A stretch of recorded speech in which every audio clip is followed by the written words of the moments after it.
here's kind of our 30,000 foot view of what we see in terms of stewardship and our desire as leadership and moving forward and kind of our hopes and everything that we're doing. Here are some updates. One, if you look at your little DelCo budget meeting 2023 little report, we were planted with the Christian and Missionary Alliance. Part of that is we received a stipend from them that helped us to launch and to cover costs and things like that. And so we are, in this stage of our church planting process, we are actually out from under that kind of covering and spiritual authority from a financial perspective. There's like cool things about that, and then there's things that are obviously difficult. One, there's a source of income that's no longer present. Two, that does mean that there's a certain, I think, right expectation for our community as we mature to begin to make contributions to the broader community.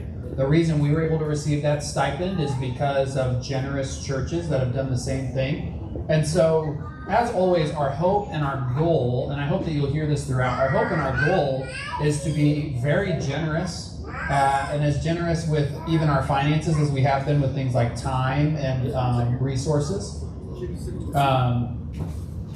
And we want to be able to do that with the other churches in our district of the Christian Missionary Alliance. That's very important to us. And so we're not quite there yet, but that is our hope and our goal and our dream. And so even as we continue to add strength to leadership, as we invest in more voices, as we invest in the voices that we need in terms of like what Stephen pointed out administratively and even evangelistically, there is a hope that that will make our core as strong as humanly possible. And so, but we do have some obstacles, and Stephen in particular kind of wanted to articulate maybe what we've noticed from a leadership perspective in terms of the obstacles our church has faced in its 4 years. Yeah, what's interesting as a church plant is, if you were here last week, we celebrated our 4-year birthday, and to illustrate kind of where I think we're at an organizational level is, many of you know that my wife and I, Randy, we are foster care parents. Chelsea and Brandon have served as foster care parents as well, and they'd be able to attest to this. We have to do 30 hours of training every 2 years, and in the classes, they often talk about how when a child experiences trauma, they actually, in a lot of ways, get locked in behaviorally at the year they were traumatized. So you could have a 6-year-old who was very heavily abused as a 2-year-old, and that 6-year-old is still acting like a 2-year-old. Makes sense? There's literally like a ton of brain science behind it.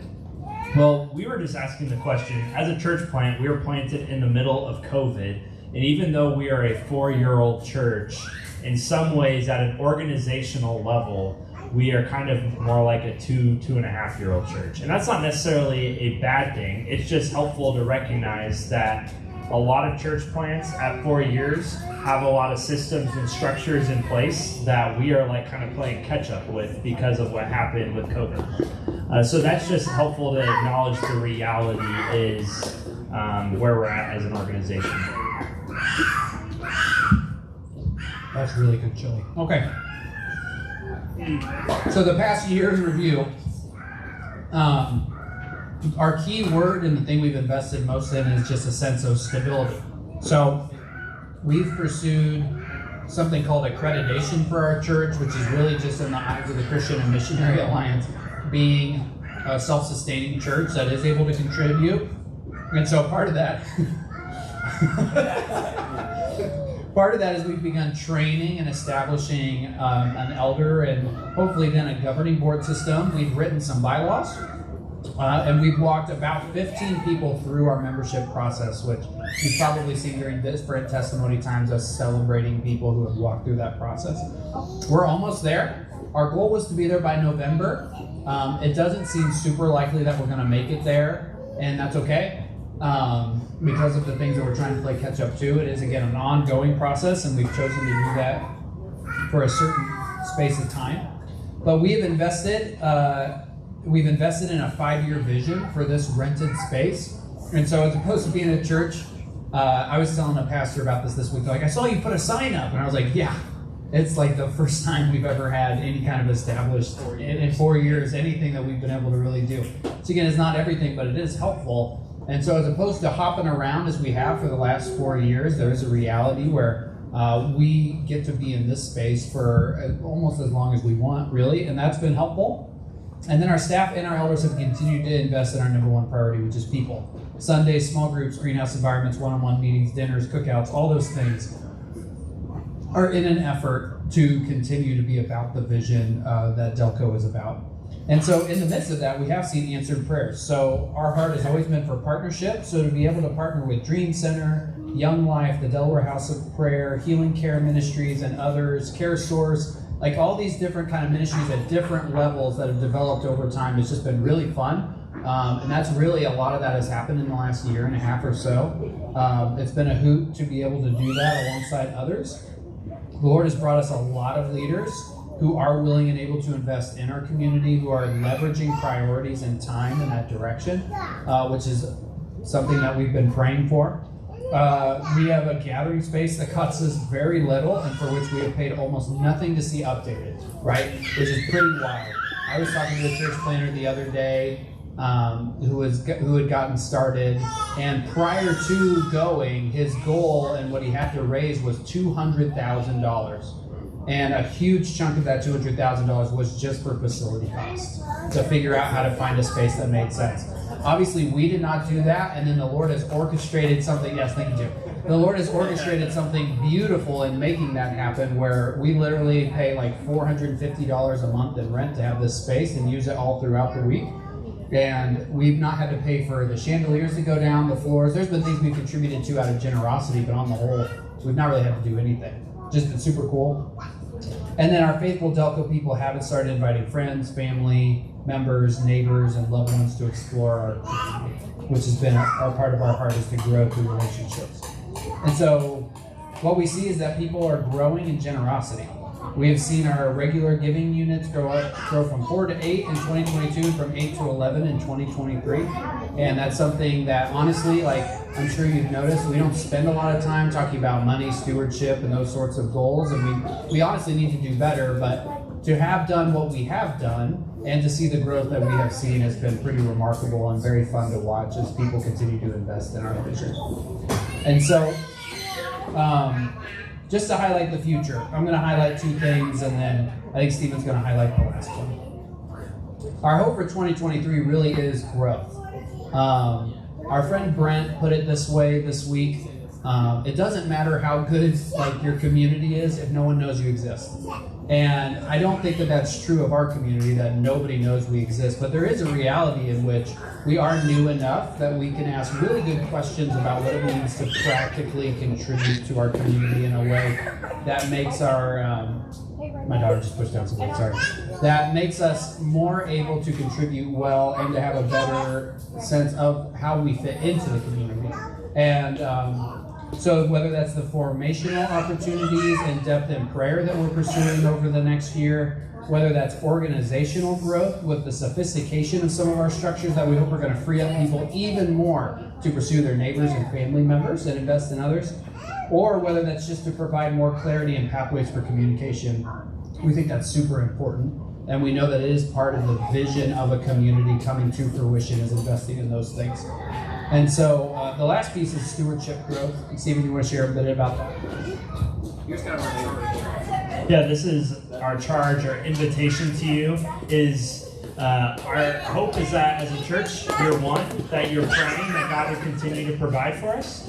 And then we also want to ask you to have conversations in your own home about what is your role in the midst of this. J.R. Briggs, who's a missional church thinker, he says something, I love the way he phrased this. He says, church is free, but it isn't cheap. And there's a reality where the things that happen, the things that you experience of being part of our community is made possible by a budget. So, as we have a budget conversation, one, you would be invited to consider what does it look like for you as a disciple to partner with God and what He's doing by generously giving. And then 2, take a look at your own budget and just ask the question, with your spouse or with a friend, what is God asking me to do with these finances he's given me? How does my current budget reflect that, and how does it not? And frankly, that conversation with integrity may lead you to a place where you're not giving to DelCo, you're giving to something else, but we would say that is a win in itself. If you're asking the question of what is Jesus doing, our hope is that these conversations can provoke baby steps of growth, and we're just trusting that the Lord provides for DelCo too in the midst of those conversations. So on that note, I think I'm passing the ball to Brandon. And then you got him? Maddie's got my son. And Jim. Brandon and Jim. That's you.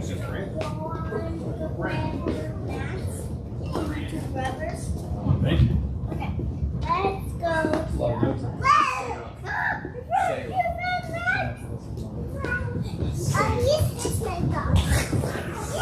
Well, just in case, all my calculations are on the laptop.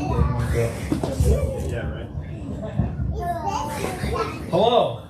There is not very many people here for me to be sitting on stage and talking in a microphone, but this can be a much more intimate discussion. Brandon's the brains behind the whole thing. What I'm going to do is give a small speech and let him answer all the questions. This is completely unscripted and unpracticed, so here we go. So if you're looking at the budget, the income is the one that I worry about most. The speech around this is just a reminder that I think Stephen and Jordan covered it, but we operate here because of the money that we bring in.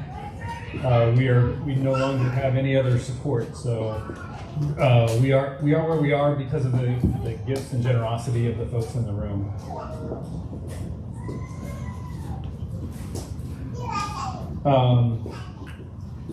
How you gonna do this, Brandon? Hey, can everybody hear me if I don't use the microphone? Yes. Okay. All right. Here's my plan. I'm just gonna kind of generally overview this. If you want to stop at any point and ask me specific questions, we can do that, or you can wait till the end and ask general questions. I probably won't dive deep into like how exactly we calculated everything. I might talk about kind of the mindset, heart behind it conversations that we had. But if you want those like in-depth calculation questions, we can have those too. Just be careful, because last time somebody asked those questions, it was the two of us, and now we're sitting here. So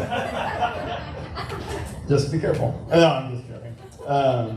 Okay, so basically we set this up, our budget, like an income statement, right? And so the top section is the revenue, that's the money coming in. We pared down a lot of these categories, either combining them or they went away. So you're gonna see a lot of blank fields on the far right, which is the 2023, 2024 projected that were filled in previously. And so that's either because those got condensed and combined or eliminated completely. And again, if you have questions about how that was decided or how that went, we can talk about it. So just how to read this form, we have the columns are the 2022, 2023 budgeted number. Then next to that is the 2022, 2023 actuals, money that was spent or came in, and then are projected for the coming year.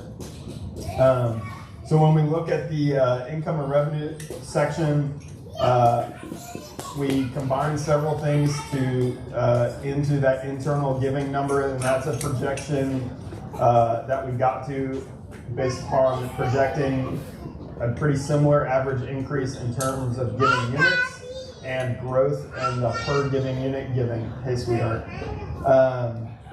The other sections there are kind of what we've seen over time. It's the greenhouse.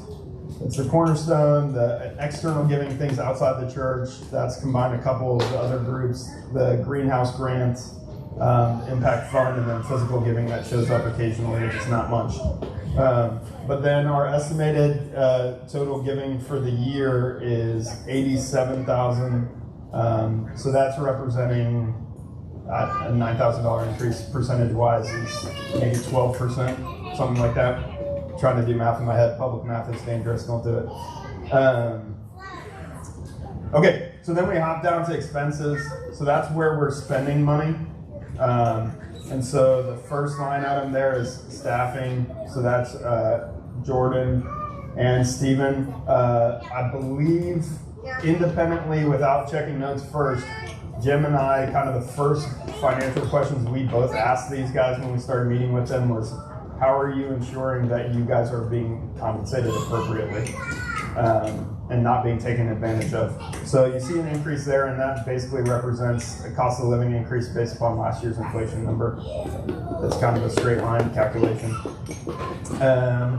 Okay, and so then our administrative expenses, so that's kind of things it takes to operate, are there ordered, and I'm just going through the projected numbers.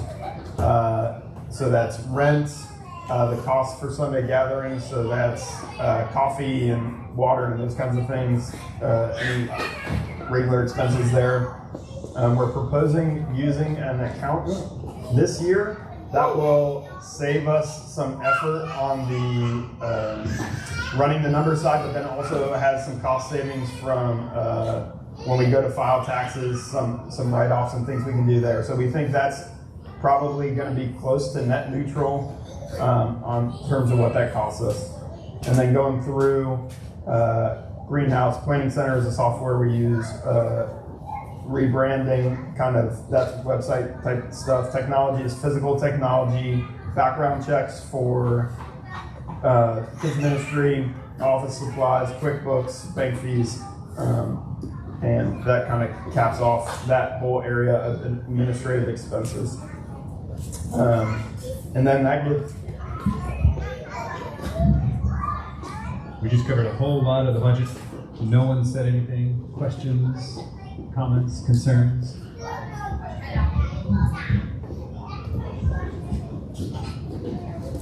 So the last section that Brandon just covered is really the area that if the money doesn't come in, that's when we start adjusting first. Trying to stay away from the staffing and the payroll expenses. That's the last that we'll try to start pulling.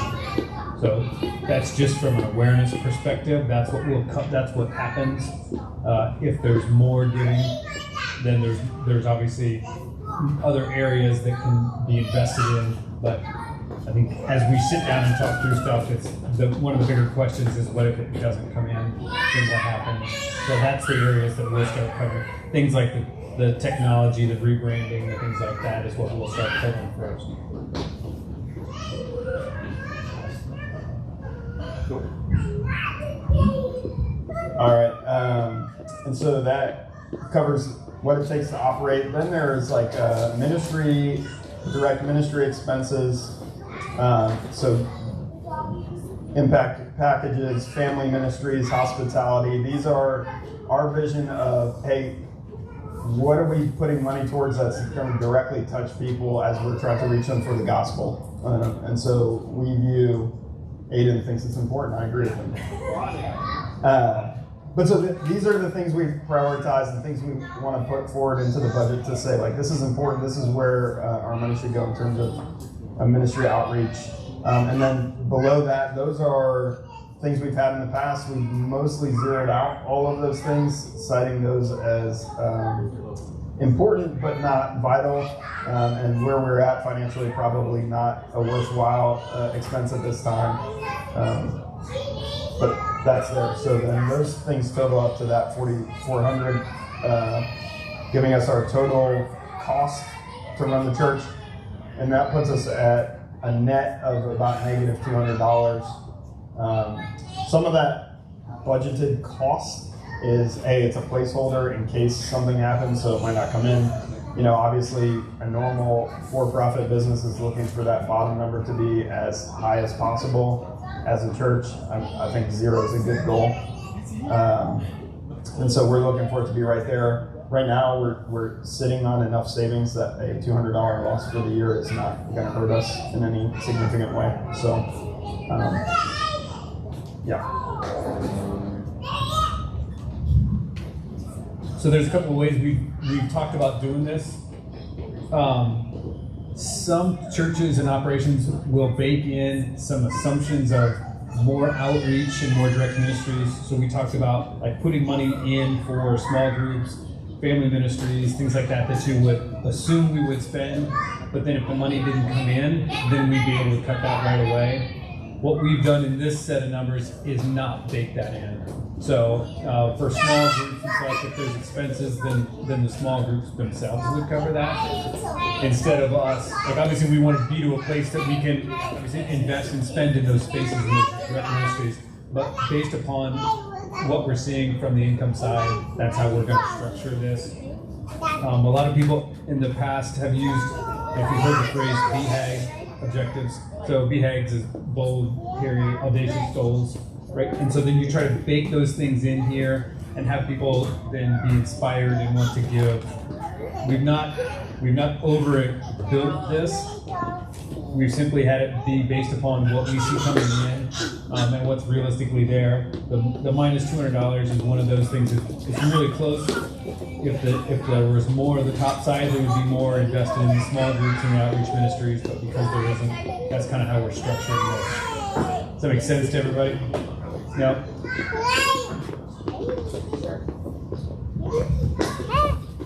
Yeah, one thing I wanted to mention too, and Stephen mentioned this, is because we're out on our own now more financially, the goal then would be, and the ask is that we give back to the OVD.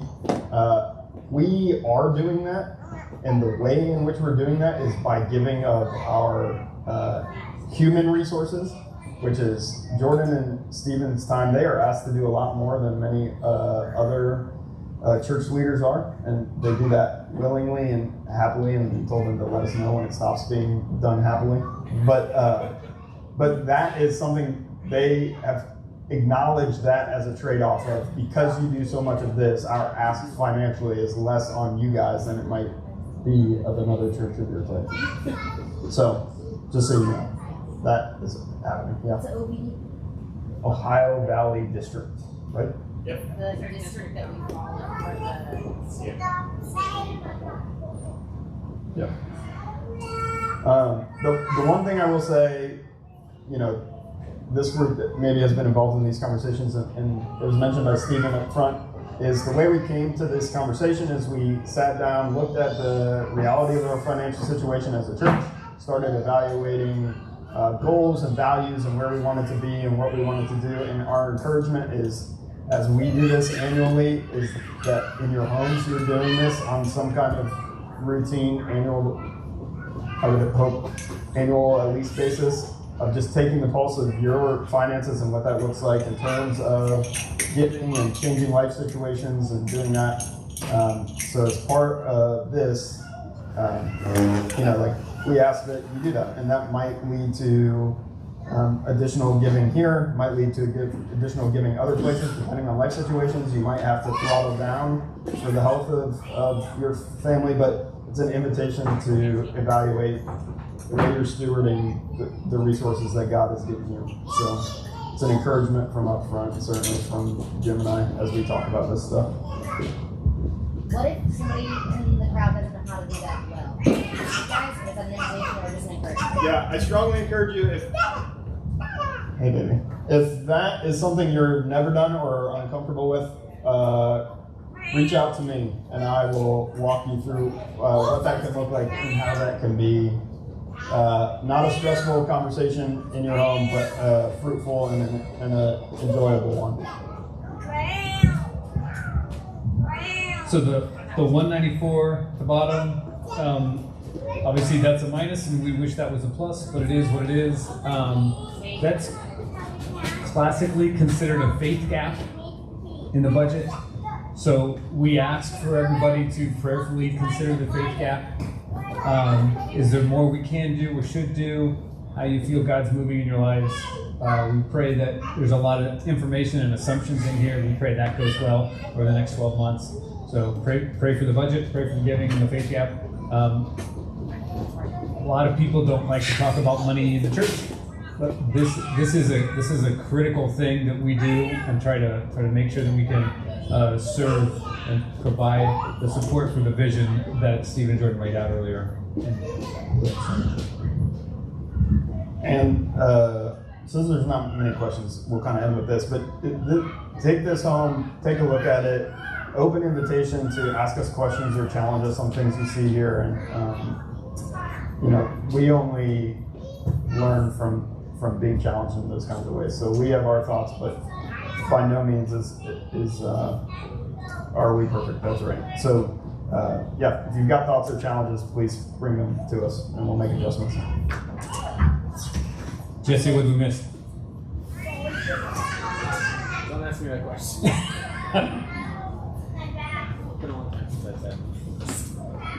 Christine, was there anything that we talked about over the last couple of weeks that we didn't cover here?